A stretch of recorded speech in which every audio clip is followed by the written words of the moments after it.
Hello friends, मैं प्रीति। आज हम लोग बुद्धि का एक बहुत ही महत्वपूर्ण सिद्धांत, बुद्धि का द्विकारक सिद्धांत को देखेंगे।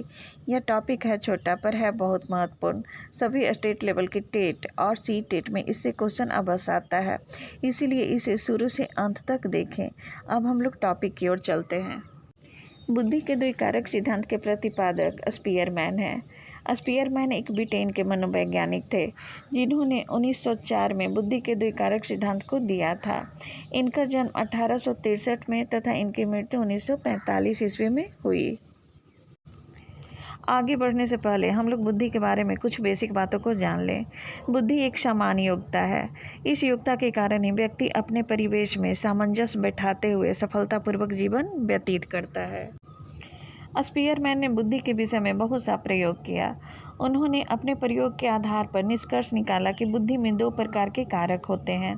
बुद्धि की संरचना में दो कारक होते हैं, सामान्य कारक और विशिष्ट कारक। सामान्य कारक को जी फैक्टर और विशिष्ट कारक को एस फैक्टर कहा जाता है। सामान्य कारक सभी प्रकार की मानसिक क्रियाओं के मूल हैं, अर्थात सभी प्रकार की मानसिक क्रियाओं को करने के लिए जी फैक्टर अनिवार्य है। विशिष्ट कार्य या क्रियाओं को करने के लिए विशिष्ट कारक उपस्थित होते हैं, जिसे एस फैक्टर कहा जाता है। अब हम लोग सामान्य कारक की विशेषता की ओर चलते हैं। सामान्य कारक जन्मजात एवं अपरिवर्तनीय होता है, अर्थात यह कारक जीन द्वारा हमें जन्म से मिलती है।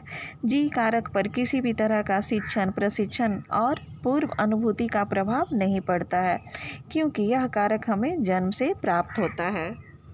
जी कारक प्रत्येक व्यक्ति में जन्म से लेकर मृत्यु तक एक समान रहता है, परंतु प्रत्येक व्यक्ति में जी कारक की मात्रा अलग अलग होती है, अर्थात किसी में मानसिक कार्य करने की क्षमता अधिक हो सकती है और किसी में मानसिक कार्य करने की क्षमता कम हो सकती है।